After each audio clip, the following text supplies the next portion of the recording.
예, 안녕하세요. 예, 반갑습니다. 2020년 인사동 문화축제를 맞이하여 동상동목, 독립은 여전하라는 주제로 몽갤러리에서 독립축제를 가서 작품을 전시 중에 있는데요. 먼저 여기 전시 중인 작품에 대해서 간단하게 소개를 하는 것부터 시작하겠습니다. 저쪽에 난초 그림은 독립운동가 33인 중에 한 분이 이종훈 선생님의 작품이고요.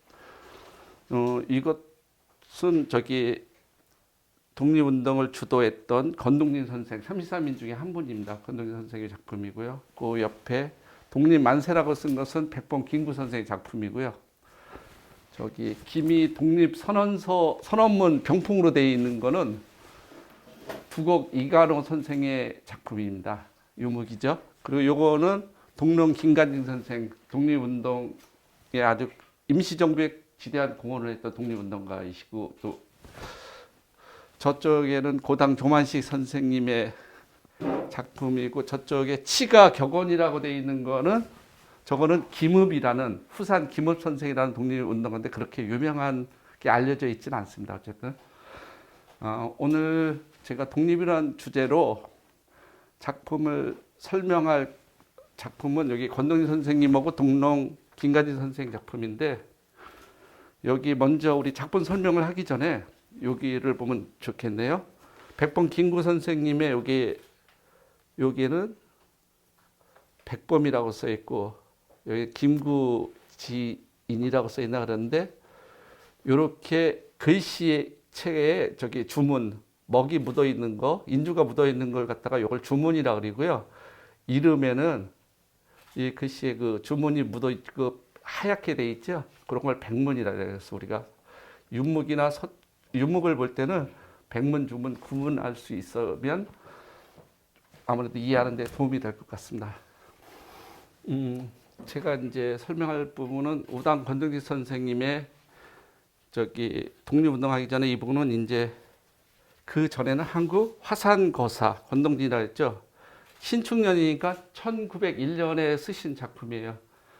이분은 1947년에 돌아가셨기 때문에 1901년에는 이제 독립운동이 무르익을 때는 아니었고, 그리고 어쨌든 그때는 굉장히 어려운 시기였잖아요. 일제강점기가 시작될 무렵이었으니까. 왜냐하면 병자 수호 조약으로 시작된 일본과의 관계에서 불평등 조약이 이루어지고 그 위에 외교권, 군사권, 사법권 모든 것을 뺏겨 가는 그러한 시기였는데, 난세에는 사람들이 평화에 대한 희망이나 이런 걸 갈구하게 되는데, 이 작품은 난정서에 나오는 작품을 갖다가 쓰신 것입니다. 한번 제가 읽어보겠습니다. 춘영, 봄춘자예요. 춘영 등대, 여규 임류, 회피 벌목, 숙차 양주, 수죽, 요거는 음소, 선내, 영구, 천지, 격단, 연, 남상주. 뜻은 어떤 거냐면 등대, 대에 올라서 봄 노래를 읊은다는 읊을영자거든요. 봄 노래를 읊고, 여기 또 임류, 물가에 임해서는 지난 세월을 그리워한다는 그런 뜻도 있습니다. 계사를 짓는다 이런 뜻도 있겠지만은, 회피 벌모, 회는 이제 그리워한다는 뜻이에요. 그리고 벌목의 친구들을 그리워한다는데, 여기서 나무가 베어지는 걸 벌목이라 그랬잖아요. 우리가 흔히. 그런데 나무가 베어진다는 건 뭐냐면, 편하지 못한 세월을 살면서 독립운동을 하던, 여기에 구속되고 쫓기고 죽어간 이러한 친구들, 불편하게 사시는 그러한 친구들을 그리워한다는 뜻이고, 숙차양주, 여기서 요거는 짝주자예요. 친구라는 뜻이거든요. 그러니까 오랜, 잘 숙자는 오랜 뜻이거든요. 올드에 해당되는 오랜 이 좋은 친구들을 그리워한다는 그런 뜻이고, 수죽, 그늘음자예요. 못소자고, 요거는 이제 우리가 길다는 길수라는 뜻도 있어요. 긴 작자. 그러니까 긴 대나무가 뭐 주위에 이렇게 뒤덮여 있고, 그리고 돌선자, 레자는 여울 레자거든요. 물이 여울을 돌아서 얽힐 영자, 언덕부자인데 산을 에워싸고 이런 뜻이거든요. 산을 에워싸고 천지격단. 이거는 이제 땅을 판다는 뜻이에요. 못을 파가지고 그 흐르는 물을 끌어와가지고 못을 만들어서 남상, 여기 이제 잔상자인데 배. 우리 그 경주에 가면 포석정이 있잖아요. 물이 흐르게 해갖고 잔을 띄워서 이렇듯이. 그러니까 평화시라면은 이렇게 자연을 노래하고 또 그리워하는 친구들을 갖다가 불러서 이렇게 술 한잔 하면서 잔을 띄워서 저기 같이 좋은 시간을 보내고 이런 것을 그리워한다는 그러한 시를 갖다가 그 시대에 암울했던 시기를 당나라의 시 난정서를 갖다가 인용해서 이 글을 쓰신 겁니다. 그리고 요거는 이제 동농 김관진 선생인데 이분은 황해도 관찰사, 충청도 관찰사도 지내고 대신 장관도 하시고 이런 분이신데 이분이 임시정부로 가시면서 임시정부에 아주 큰 고위 관료가 임시정부에 참여하니까 굉장히 힘을 받았다 그래요. 이분의 시는 이제 파조, 기래, 불개선, 강촌, 월락, 정감면, 그 다음에 종면, 일야, 풍죽, 풍치거, 갈거자네. 지제, 노하, 천수변. 이게 무슨 뜻이냐면요. 파조. 이건 낚시질 할 때 그 조자거든요. 낚시를 끝내고 집으로 돌아가는데 배를 타고 돛담배가 돼서 작은 배를 타고 낚시를 한 후에 집에 돌아가서 배가 움직이지 못하게 고정시켰는데 배를 묶지 아니하고 강촌, 강마을이라는 뜻이죠. 달이 지는데 강촌 마을에 밤은 깊어간다는 그런 뜻입니다. 종연이 하더라를 이란 뜻인데 하룻밤에 바람이 불어서 그 배를 갖다가 묶지 않았어도 그를 밀어낸다 할지라도 고작 해봤자 이거 노자는 갈대 노자거든요. 갈대꽃이 핀 이게 얕을 천자예요. 얕은 물가에 그대로 머물 뿐이라는 뜻이죠. 그러니까 그걸 묶지 않아도 된다는 그러한 뜻이고, 이 시대 독립운동가들이 살았던 시대에는 난세였죠. 그 친구들이나 국민들이나 이런 분들이 억압되어 있었고, 그리고 쫓기거나 구속되거나 아니면 목숨을 잃는 이러한 상황에서 평화를 시구하는 그러한 시라든가 문장을 그리하면서 이러한 글로 대리만족이라나 이런 거를 시구했던 시기였던 것 같아요. 그래요. 제가 한문 전문가도 아니고 저는 이제 포천학 연구소의 대표인데 오늘 인사동에 나왔다가 몽갤러리에서 이런 좋은 전시한다 그래가지고 조금 도움 드리려고 이 자리에 섰고요. 다음 작품 해설을 하실 분은 노영시 선생님으로서 해공 신익기 선생님 유묵하고 위창 오세창 선생님의 유묵 요거에 대해서 설명을 하도록 하겠습니다. 예. 설명을 시작하겠습니다. 예, 만나서 반갑습니다. 여기 이제 그 물고기, 물고기. 요거는 그 용용. 이게 유치원학생은 용용 죽겠지 그걸 생각을 하더라고요. 역시 박사님인데 용이고, 요거는 이제 밭전자, 밭전자. 그럼 요거는 모르겠어요. 물고기가 있으니까 당연히 물수죠, 그죠? 물수, 물수. 그래 물고기가 물을 만난 듯이 얻은 듯이 그런 뜻이고, 요거는 이제 용이 나타났어요. 어디 있느냐면은 그 밭이라고 하는 게 꼭 밭이라기보다 논밭 같은 이제 경작지, 거기 용이 이제 나타났으니까 이제 멘토 같은 이런 사람들이 이제 나타난 거죠. 뜻이 참 좋은 거예요. 여기 80 노인이 쓰신 거예요, 이게. 아주 힘차 쓰죠. 80 노인. 여기 80이라고 써 있잖아요, 그죠?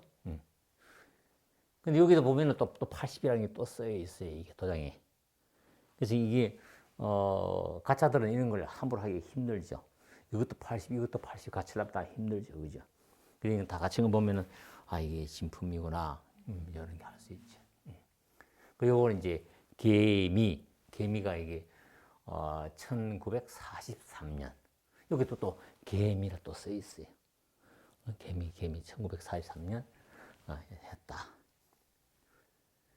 그래서 이제 고기가 물을 만난 것 같고, 그다음에 용이 경작지에 나타난 걸 봤다. 뭐 이렇게 뜻이 참 좋죠. 요거는 이제 주역에 나오고, 요거는 물고기하고 물하고 관계는 저기 삼국지에 유비하고 제갈공명이 있잖아요. 이 물고기가 유비예요, 유비. 여기 물이 그 제갈공명이. 그거 이제 두 사람의 관계를 만난 거. 그걸 이제 얘기한 거예요. 요거는 이제 용이 나타난 거. 주역이 나오는 거예요. 주역이 아주 유명한 거예요. 그래서 이걸 보고 이제 뭐 다 이게 어떤 의미가 있으니까, 아, 이게 아는 사람들은 유비하고 제갈공명이가 만난 것 같다가 물고기가 물을 만난 것 같다. 이렇게 하죠. 이런 걸 알고 하면은 이게 뭐 단순한 물하고 물고기가 아니라, 이게 유비하고 제갈공명하고 만나서 뜻을 이루고 하는 게 있구나. 어떤 깊은 뜻이 이 담겨 있죠. 이제 80. 여기 열십자가 있는데, 이게 가로하고 세로하고 있잖아요. 이게 대체로 나이가 들어가신 분들 보면은 이게 가로가 조금 내려오더라고. 그래서 예를 들면 뭐 김일성, 박정희 대통령들은 이런 걸 많이 쓰잖아요. 많이 쓰는데, 그 젊었을 때 쓰는 건 이렇게 올라가는데, 나중에 말년에 썼을 때는 보니까 여기 밑으로 처지더라고. 근데 이분은 나이 80인데도 불구하고 이거 하니까 아주 이게 기백이 있는 거야. 그리고 여기 보면 다 이렇게 올라갔잖아요. 그죠? 이 기상이 좋은 거예요, 이게. 그리고 이게 막 처지면 이제 우울한 거죠. 그리고 이제 동양화를 하신다니까 그러는데, 이 글씨를 보고 가짜인지 진짜인지 하나는 참고할 수 있는 게 있어요. 진짜들은 이렇게 글씨가 올라가는데, 가짜한 사람들은 돈이 좀 궁하잖아요. 돈이 필요하잖아요. 그러다 보니까 좀 우울하거든요. 그러다 보니까 이게 어딘가 모르게 처져요, 이게. 이 처지면 일단 의심을 해볼 필요가 있어요. 이런 게 좀 처지면은, 이 사람이 지금 돈이 필요해가지고 이걸 가짜를 만드는구나. 그럴 가능성이 있어요.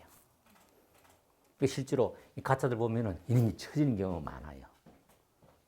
그림은 아주 걸딱이 그리는데, 이 낙관이라도 이름 쓴 게 미세하게 쳐졌다 하면은, 그건 가짜일 가능성이 있는 게 의심을 해야 돼.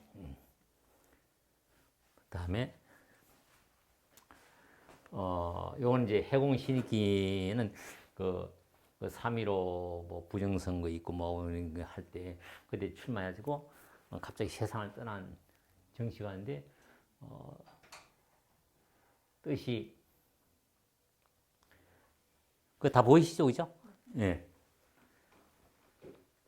저 뒤 맨 가리 보면은 끝에서 두 번째 줄에 맨 밑에 자가 존념이라 해가지고 동지들이여, 동지존념 해가지고 동지들이여 무슨 뜻을 잊지 맙시다. 마음에 새깁시다. 뭐 그런 뜻이 있어요. 근데 그념자가 이 글씨 중에 또 하나 있어요. 바로 요 글씨, 요거랑 이거랑 나중에 갖다 이거 끝나고 나서 한번 보세요. 똑같아요. 이게 글씨가. 일념이죠. 한 가지 생각. 한 가지 생각인데 어떤 내냐면은 굴신지제라 해가지고, 굴은 왜 굽힐 굴자거든요. 이렇게 굽힌 거예요. 신은 이게 쫙 펴는 거. 그러니까 글씨가 쭉 펴졌잖아요, 그죠? 그래 한자에는 여기 참 재밌어요. 글씨를 갖다가 굽혔다가 쭉 폈다. 그런 때에, 다음에 이제 유능유라고 해가지고 이거는 부드러움이 능이 있어야 된다. 그런 뜻이에요. 그 다음에는 강한 것은 부러지기가 쉽다. 이 강한 것은 이게 굽으면 이게 부러지기 쉽다. 그래서 이제 수신을 하는데 그게 이제 그 우리 뭐 운수라든지 이런 그 기미를 알아가지고 우리가 이제 수신해야 된다. 그래서 여기 이걸 여사가 이제 남았잖아요. 이게 겸손하면은 이익을 받는다. 사람이 이제 겸손하면은 이제 이익을 받을 수가 있는 거고. 그다음에 이거는 이제 만초손인데 가득 차면은 손해를 부른다 그런 뜻이. 겸손하면은 이익을 받고 가득 차면은 손해를 부른다. 그 이제 같은 예가 뭐냐면은 그 어떤 이제 스님이 유명한 이제 석학이 좀 가르쳐 달라 하니까 그 스님이 물잔을 갖고 와가지고 이제 물을 쭉 부어요. 근데 물잔 다 찼는데도 계속 붓는 거예요. 근데 물이 막 넘치잖아요. 그랬더니 그 석학이 있다가 아니 왜 자꾸 계속 붓느냐고. 그 당신 마음이 이렇다. 그 당신이 지금 천하의 석학이니까 내가 무슨 말을 해도 기회 안 들어갈 것이다. 그 마음을 비워야 내가 설명하는 말이 그 들어갈 것이다. 그러니까 그 역시 석학은 석학이죠. 알았다고. 그래가지고 자기 마음을 비워가지고 그 스님의 말을 경청을 했다. 그런 게 있어요. 그게 만초선이. 그리고 여기에 글자가 12자거든요. 이 안에 사계가 들어있어, 사계절. 그래서 사계절이니까 석자식 한 계절이에요. 봄, 여름, 가을, 겨울. 그 봄에는 상징이 이제 수양버들 있잖아요. 수양버들하고 궁합이 잘 맞는 자연 현상이 뭐예요? 바람이잖아요. 그 수양버들은 바람이 불면 쉬 하잖아요. 그죠? 그래서 이제 양유풍. 그 다음에 여름에는 이제 여기 비우자가 들어가는데 빗방울하고 잘 맞는 식물이 뭐가 생각나세요? 비가 톡 떨어지면은 제일 분위기가 살아나는 거. 연꽃인데 이 연꽃 말고 일반 정원에서 파초. 이게 이제 파초우라고 나와요. 그 파초 잎에 빗방울이 톡톡 떨어지는 거. 그 운치잖아요. 그다음에 이제 가을은 역시 오동나무잖아요. 오동나무에는 그 달이 걸려 있잖아요. 그 오동물이 나와요. 그리고 맨 마지막에는 맨 끝자는 이제 눈설인데 눈하고 매화하고 그 매화꽃이 피는데 이제 눈이 쌓였다. 그 이 안에 봄, 여름, 가을, 겨울이 다 들어가 있다. 그러면서 이게 쭉 하면서 뭐 겸손하면은 이익을 받고 오만하면은 가득 차면은 손해를 부르는데 일념으로 굽혔다가 그런 때에 부드러움이 있어야 되고 굳세면은 구생이 아니라 이게 너무 뻣뻣하면은 부러지기 쉽고 그래서 수신제가를 해서 우리 우주에 이런 비밀을 이제 깨우치게 된다. 이런 갖다가 우리 동지들이요 마음에 새깁시다, 잊지 맙시다 하는 이제 그런 뜻이 담겨 있어요. 이 독립운동가들은 이런 심지가 굳은 사람들 글씨하고 아까 보셨죠 이완용 글씨하고 조금 틀리죠. 이완용 글씨는 좀 기교를 많이 부린다. 그리고 글씨 보고 기교를 많이 부리면은 일단 경계를 해야 돼. 그리고 글씨가 처지면은 그 사람은 좀 돈이 없거나 그건 아닌 거고. 그리고 글씨가 특히 숫자 있죠. 숫자를 촘촘하게 쓰잖아요. 그러면 통장에 잔고가 없는 사람이. 그 숫자를 좀 듬성듬성 쓰잖아요. 그 사람은 통장에 잔고가 있는 사람이. 그래서 핸드폰 번호 이제 써달라고 그러잖아요. 이런 뭐 010, 282, 뭐 내가 오늘 339 하는데 그때 척 쓰는데 그럴 때 듬성듬성 쓰면은 내가 통장에 잔고 쓸 때는 좀 듬성듬성 써져요. 응? 근데 통장에 잔고가 없어가지고 마음이 좁아하잖아요. 그러면 감격이 좁아져. 근데 그걸 지금 은행 있는 계신 분들이 잘 알아요. 딱 슬쩍 보고 촘촘히 쓰면은 좀 뭐 문제 있구나. 근데 듬성듬성 쓰면은 좀 여유가 있는 거예요. 그게 반영이 되는 거예요. 네.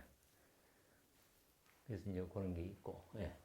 그래서 이렇게 이제 저 나는 것도 그 난도 지금 보면은 그릇이 이렇게 어긋났잖아요, 그죠? 그리고 왜 저걸 이렇게 짝을 맞추지 않고 이렇게 어긋나게 그느냐? 근데 그 우리들 생각이죠. 딱 맞추는 거는 그건 이제 아주 그 저차원 생각이죠. 저런 이제 고차원 분들은 이렇게 어긋나게 그래가지고 이제 변화를 주는 거죠. 파격이죠, 파격. 그 이제 후손 되는 분이 와가지고 우리 정조 할아버지가 그린 거라고 그걸 이제 보증을 해주고 갔어요. 네. 그래서 이제 그런 거 아는 거죠. 그리고 이거는 이제 그 해웅신기인데 뭐 굽히는 거는 이렇게 글씨를 작게 쓰고 쭉 펴진 걸 이렇게 길쭉하게 쓰고 그리고 이 핵을 있잖아요. 이렇게 길게 내리 끊는 게 이게 이런 분들이 의지가 강하다고 그래요. 그래서 인내심이 있고 하는 사람들 보면 글씨가 길쭉길쭉해요. 근데 글씨가 좀 이렇게 자꾸 몽땅히 쓰는 사람들 있잖아요. 그런 사람들은 중간에 붓을 잘 꺾더라고. 네. 그래서 작품 활동을 길게 하는 사람들을 보면은, 인내심 있는 사람 보면은 좀 이렇게 길게 써요. 그래서 그 화가 천경자 있잖아요. 그 화가 이제 이름이 경자잖아요. 아들 자자를 보면은 자자가 길게 쓴다고. 그 유심히 보시라고. 자자를 길게 쓴다고. 네. 보통 보면 굉장히 쫙 하잖아요. 그 짧게 쓰는 사람은 인내심이 적은 사람인데 청년은 우리가 아주 길게 쓴다고. 길게 쓰는 그런 게 있어요. 요거 이제 필적학 하시는 분들이 그 연구를 해가지고 그런 어떤 상관관계가 있다. 오늘 이걸 하더라고요. 그래서 그분은 딱 글씨만 보면은 심성이 어떤지 알 수 있죠. 그리고 이제 그 우리 한글 같은 왜 미음자 있잖아요. 미음자라든 보통 보면 해가지고 그냥 좀 약간 버려지게 쓰잖아요. 그런데 돈을 모으는 사람들을 보면은 메모가 꽉 다물어져 있다고. 네. 그렇게 해서 이제 그 우리 독립운동가들 하고 얘기해서 이제 했습니다. 좀 도움이 되시나요? 네. 예, 예. 감사합니다. 예. 감사합니다. 예.